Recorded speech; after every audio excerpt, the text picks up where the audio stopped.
Alright, so I've seen enough of my friends talking about Norwegian or Swedish or Scandinavian egg coffee that I thought I would give it a try. I have seen it online for a number of years, and I haven't tried it, but right now I've got this can of Maxwell House that I received as a gift from the neighbor, and I'm not a big fan of it, so I thought I would give it a try because this coffee's kind of terrible. So I'm going to test it out today, and we're going to see how well it works and see how good it tastes. So I've got some water on the stove boiling. I've got like 4 tablespoons of coffee grounds in there in a bowl. We're just going to do our egg right into the coffee. Delicious.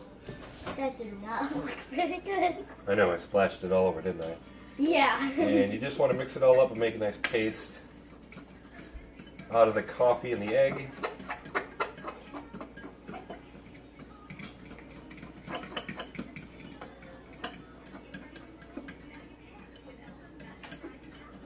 It's warm over here. The stove's on. Yeah, go ahead. Ooh. That all good and mixed up in there. Kind of looks like brownie batter. Oh my gosh, you read my mind. It's delicious. You want some? Joy, you can be on. I'm gonna wait till it's done. You're going to wait till it's done? Yeah. You can have some coffee when it's done? Yeah. I got to let it seep while I take you to the bus, so it won't be done before you leave. No. But we're going to wait for this water to boil, and we're going to dump that in, and we're going to see what happens. Wait. Alright, so we got a nice boil going on the water. You want to make sure that it's got a boil going just to make sure it cooks the egg like immediately. But you don't want a big rolling boil, so this is actually getting a little bit out of control. You just don't want it to splatter everywhere. You just dump in your egg coffee mixture into the boiling water.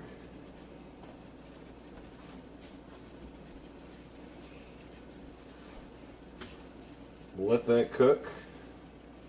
You can already see the coffee, the water's starting to turn.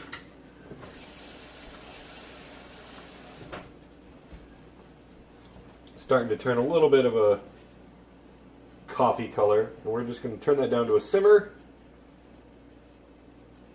and let that percolate for a while. Hi. I've got a cup from the old coffee maker, the old pour through, just so I can compare. Well, that night needed coffee to get up in the morning.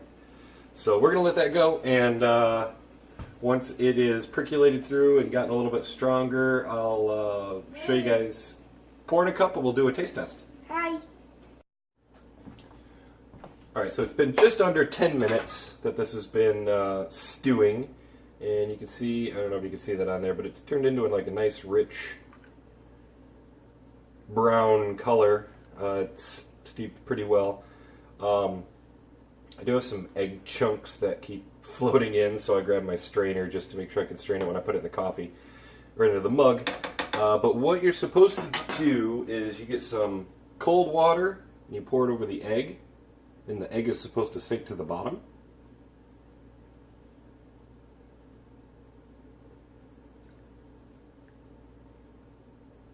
And it's not, I think it's because I didn't spread it around, or maybe I messed it up, I don't know. But that's supposed to make it act like a French press and push it to the bottom. I think what the cold water is doing is opening the pores in the egg so that it is less dense. I don't know, that's speculation. But we're going to make a complete and utter mess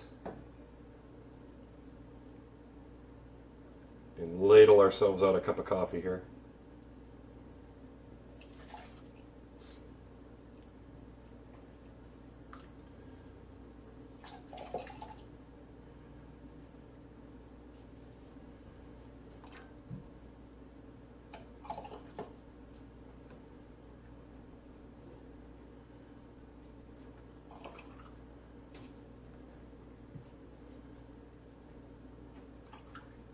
And I missed on the last one. Get in there, egg. There's that. You can see inside there, actually looks like a pretty decent cup of coffee. So let me tear down my camera setup and we'll give this a try. All right. We are in my favorite coffee drinking spot. I got the windows back there. Sorry about that. A little backlight. But here is our egg coffee with the Maxwell House. Oh, jeez. Smells different. It's honestly on the weak side.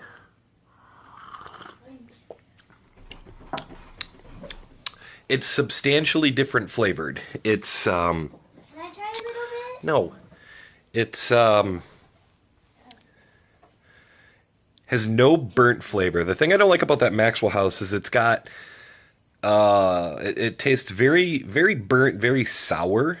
I mean it's cheap ground percolated coffee, so I mean it's not meant to taste great. The flavor behind it is substantially better. It's a little bit nuttier, I guess.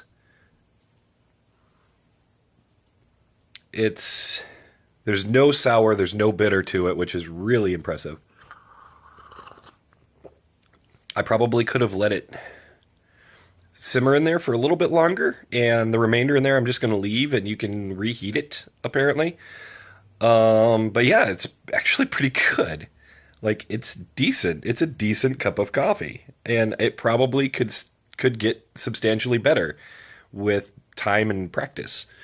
The premise behind the egg coffee is the egg acts as a filter for like impurities in the water. It acts like a coffee filter for the coffee for the actual grounds, so you don't get the grounds in the coffee and stuff like that. It emulsifies into the egg.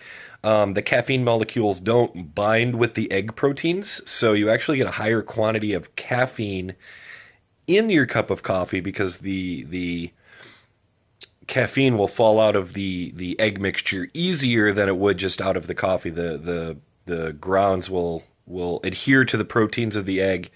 The caffeine will fall out.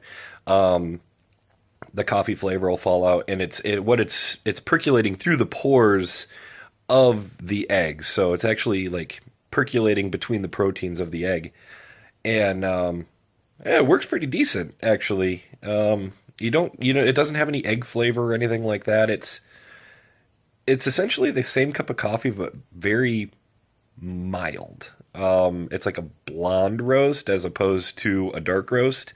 Flavor-wise, it's still not even that strong. It's really hard to describe. It's really good, and it's not too difficult. All in all, that took me 15 minutes, and I've got probably 4 cups of coffee out of that, if not more. I made quite a bit. I probably could have done with more grounds and less egg. It was still rather runny. I still put another tablespoon in there, so I may have overdone it on the egg and underdone it on the coffee grounds. But yeah, who knew? Eggs in the coffee. Works. Neat. But see you guys in the next one. Thanks for stopping. That was a fun experiment. I'm going to play around with it some more and maybe do an update video after I get a little more practice. So we'll see you guys in the next one. Later.